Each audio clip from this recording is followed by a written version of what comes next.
Last week we started systems of equations and we learned how to solve them by graphing. Okay? Today we're going to learn how to solve them by using substitution. Okay? When we did graphing, how many possible answers were there? 3. What were they? No solution. Yep. If we had exactly one solution, how do we write our answer? Ordered pair. Yep. So using substitution is going to be a little different. I'll give you some time to write this down. These are the steps to solving using substitution. Okay? If you want to paraphrase, that's fine. I tried to paraphrase as much as I could. So solving by substitution, step 1, out of the 2 equations, you're going to pick one and solve one equation for one of the variables. So again, you either have x or y. You pick which one you want to solve for. Step 2, you're going to substitute that equation from step 1 into the other equation to replace the variable. And then you're going to solve that one. Okay. Step 3, you're going to take that value that you got from step 2, substitute it back into one of the other equations. Then step 4, you're going to write your answer as an ordered pair. Okay. Reading all of that, it sounds really confusing. Okay. Once we actually start doing math with it, it will make a lot more sense.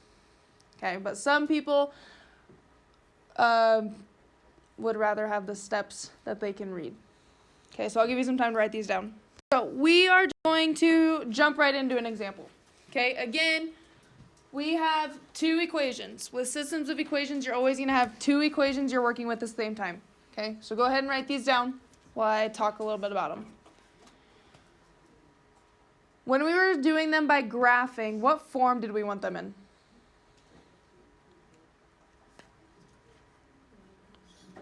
Yep, slope-intercept form, y equals mx plus b. Right now, that doesn't really matter. Okay, because we're not going to graph these. So what you want to look for with substitution is an equation. Ask yourself if one of them is solved for a variable already. What I mean by that is one variable already by itself on its own side, x or y. Do we have that yet? Which one? First one, right? Y is already by itself. That's a good thing. Okay, so step 1's already done. Step 1, our goal was to get one of the equations to have a variable by itself. Okay, we have that. We don't have to do anything with it. Now, what step 2 wants us to do is we're going to take y from our first equation, and we're going to substitute this whole equation in for y here. So if I rewrite that, I'll have 3x plus, I'm taking 2x plus 1 and substituting that in for my y. So I'm going to have 2x plus 1 equals -9. So again, what just happened is y, we said equals 2x plus 1. So for y in the other equation, we're going to take that and substitute it in. Does that make sense? Step 2 was substituting the first time. Okay, what do you notice now with the equation that we have now? In blue, right here. What do you notice about that equation? Right, we're going to combine like terms. What we see is we have 3x and 2x. If we combine those, we get 5x plus 1 equals -9. When you get to this step, you only want to have one variable in your equation. Okay, because what can we do now with this equation? Solve for x. Yep, what's my first step to solve? Subtract 1. So I have 5x equals -10. Next step. Divide by 5. So we get x equals -2. Our goal is to get x equal to a value and y equal to a value. So we have one of them. We have x. Once you get x, underline it, circle it, something to know that you have it. Okay? Now the only thing we're missing is our y value. Step 3, we're going to use this value that we just got for x and substitute it back into one of the original equations. It does not matter which one, but which one makes the most sense to substitute it back in for? Which one's easier? The first one. Why the first one? It's already in slope-intercept form, and it already has y by itself. So it's less math for you to do. So what we're going to do, second part of substitution, we're going to take this x, our negative 2, we're going to substitute it back into our original equation.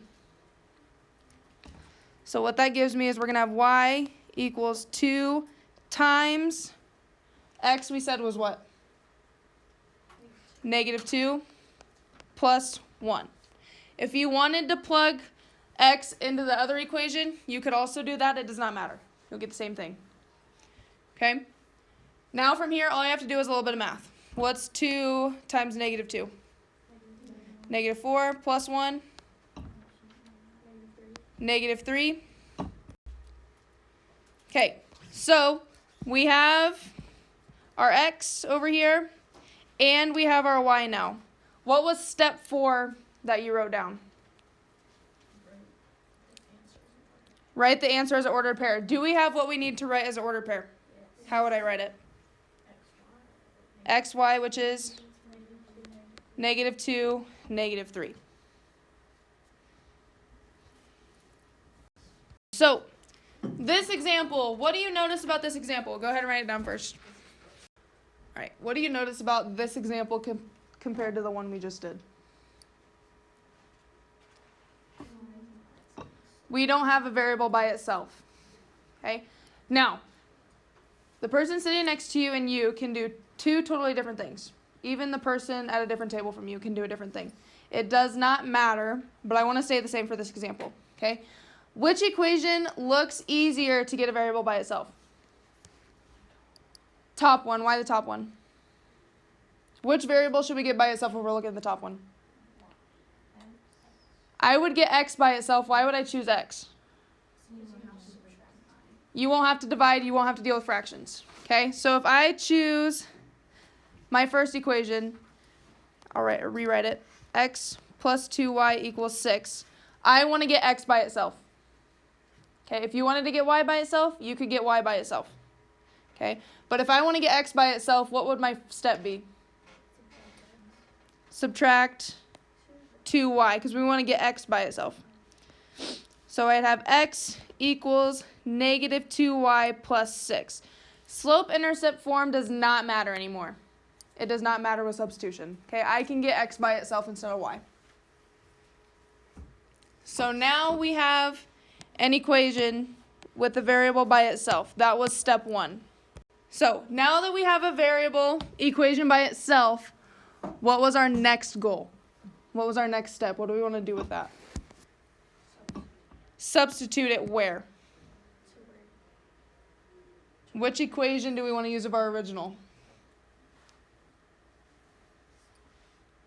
We're going to take this that we just got as x. We're going to substitute that into the other equation.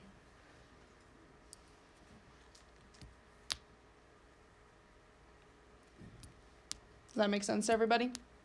We're going to take that x, what we just got, and substitute it into the other equation.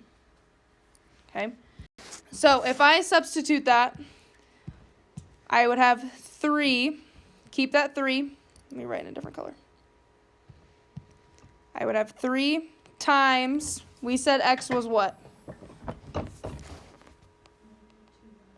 Negative 2y plus 6. And then rewrite the rest of the equation how you have it. So let's be careful of with that 3x, I still had 3. Okay, keep that 3 and then just substitute what you have for x. Is everyone okay so far? Okay, what do we have to do now? Yep, we want to get y by itself, but first we got to get through some math steps here. So we need to distribute 3 times negative 2y, negative 6y, 3 times 6, 18, and then rewrite what you have left. What would my next step be here? Yep, negative 6y plus negative 4y, negative 10y, plus 18 equals 28. Keep going. Subtract 18. So we have negative 10y equals positive 10. Next step, divide by -10. So what do we get for y? -1. Underline it, circle it, something, so that you know you have it.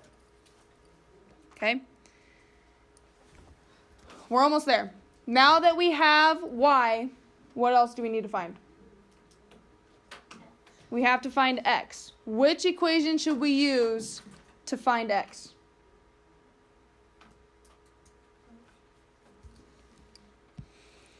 We already know from earlier that x equals that expression right there. Use that one. Okay? So we have y here, -1. I'm going to substitute it in for a y right there. Okay? The reason I'm using this is because x is already by itself, so I don't have to do any solving. So now that we have that, I have x equals -2 times y. What's y? -1 plus 6. Now all you have to do is a little bit of math. So we have x equals -2 times -1. +2 plus 6. 8. Underline it, circle it, something. Okay, are we done? No, what's our last step? Step 4. Write it as an ordered pair. What do we got? 8, -1. Yep.